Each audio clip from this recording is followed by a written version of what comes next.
video, we will focus on the changing world of work, the workplace, and the workforce. Specifically, we will examine what this changing world might look like in 2035 and what the implications of this are for defence. We will summarise findings from 3 questions. First, how can the nature of work, the workplace, and the workforce be expected to change between now and 2035? Second, what are the implications of these changes for defence? And third, how might defence prepare for these changes so that it can attract, engage, and retain the people that it needs in the future? Predicting the future is challenging. To provide a level of confidence in our findings, we have used a variety of methods to ensure each research question was addressed through multiple sources of data. These sources included a detailed review of published evidence, modelling of existing data, focus groups with members of the general public, interviews with experts in relevant areas and defence stakeholders, and a survey of young adults, parents, and advisors of young adults.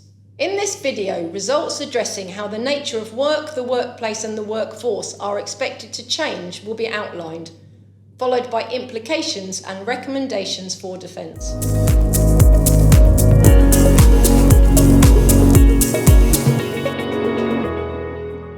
The changing world of work can be thought of as a mixture of disruptions and a number of societal trends that have an impact on different aspects of work, the workplace, and the workforce.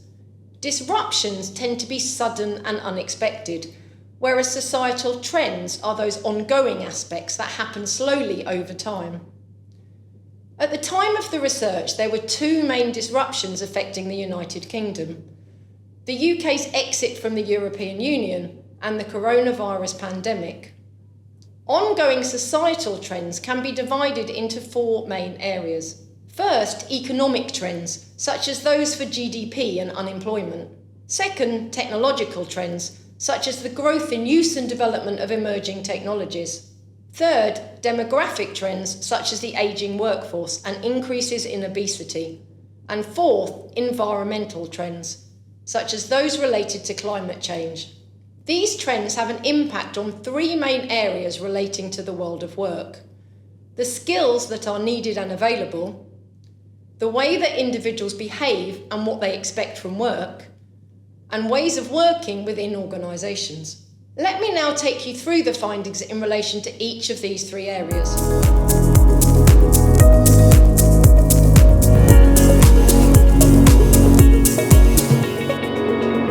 Both the availability of and requirement for skills are expected to change by 2035. Most notably, the type of skills needed will change.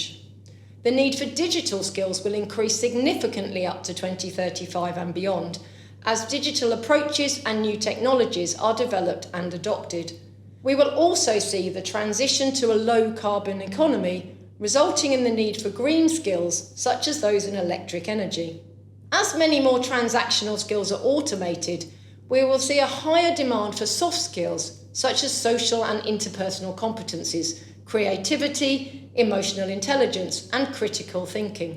These changes mean that it will be essential for defence to gain an understanding of what skills it will need in 2035 and to take steps to attract or develop these skills. This could be achieved, for example, by adjusting training programmes, reviewing the defence offer, and making changes to recruitment marketing. In addition, defence might consider partnering with industry or other public sector departments to develop and recruit personnel with key skills. It is also predicted that some skills will become obsolete due to increased automation and digitisation. This means that organisations, including defence, will need to adopt systems for continuously upskilling, reskilling, and redeploying their staff.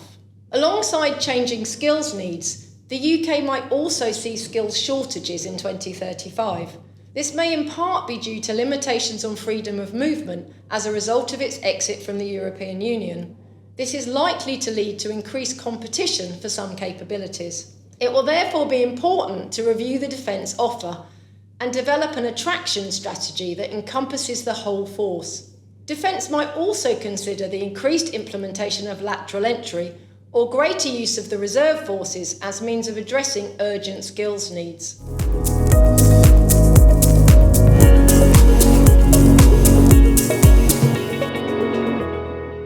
evidence on whether workforce attitudes will change significantly between now and 2035 is mixed. However, based on the disruptions and societal trends identified, we might expect some impact on people's expectations and preferences regarding their work and careers. Notably, flexibility and work-life balance will continue to become more important, particularly in relation to remote or hybrid working. It's also predicted that employees will want more flexibility in their careers so that they can move roles or career paths as desired. These preferences present a challenge to the armed forces in particular, despite progress in relation to flexible working in wider defence over the last decade. Defence needs to review its working practices to identify where more flexibility can be offered in relation to ways of working and movement between career specialisms and elements of the whole force. The evidence also suggests that people will look for jobs and careers that are meaningful. This means that people will want a career that has purpose and allows them to make a difference either to society or within the organisation. In addition, finding a job that offers development and job security will be a priority in 2035. Defence is well positioned to offer a meaningful career, development opportunities and job security, and should therefore focus on these aspects within its recruitment marketing. Alongside these aspects, young people will also place a high emphasis on sustainability and expect to work for an organisation that is environmentally and socially responsible and takes a stance against inequality. Related to this aspect is a continued focus on equality, diversity and inclusion. The evidence suggests that young people will stand up for what they believe in, meaning that they will not apply for or stay in a job that does not support their values. While defence is generally seen as a good employer, this research suggested that it's not necessarily perceived as being sustainable, responsible or inclusive. Defence therefore needs to develop a clear strategy in these areas and to take steps to promote this strategy and its achievements to the outside world.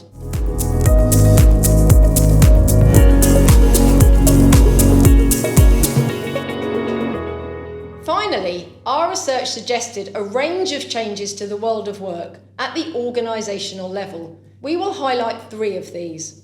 Probably the most significant trend is the increase in flexible working, particularly in relation to hybrid or remote work. It's expected that the demand for flexible working will increase in the post-pandemic world of work. This will have a knock-on effect on the demand for office space, with many commercial organisations repurposing their office space to facilitate hybrid working and face-to-face interaction.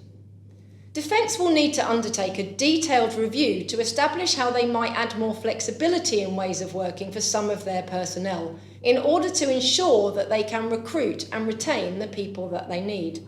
Second, the use of technology at work will also grow significantly by 2035, although it's unlikely that the nature of work will change dramatically in this time.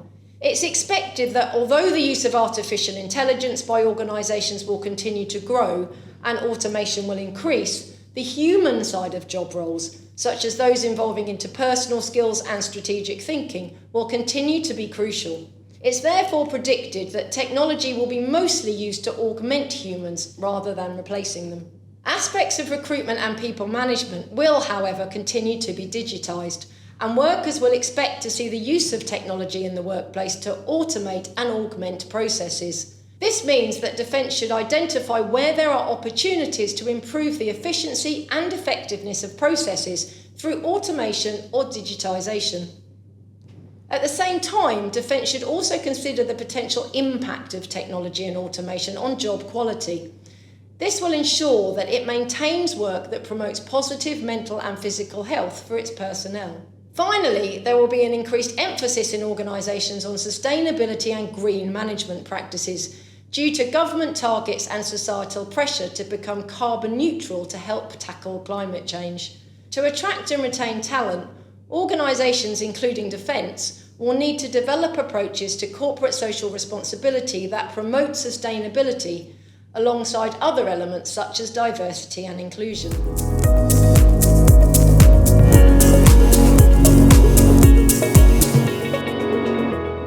There are some clear themes coming out of this research regarding the changing world of work.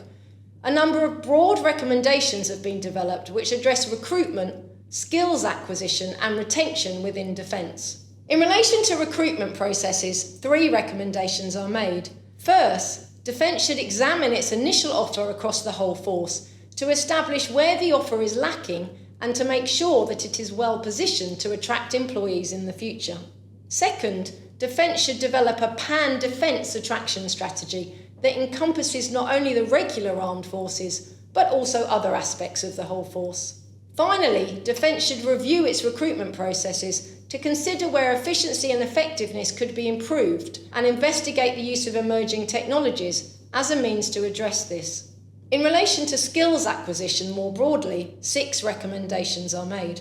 First, defence should undertake a systematic gap analysis of the skills that it will require in 2035 across the whole force and map these skills against what it already has.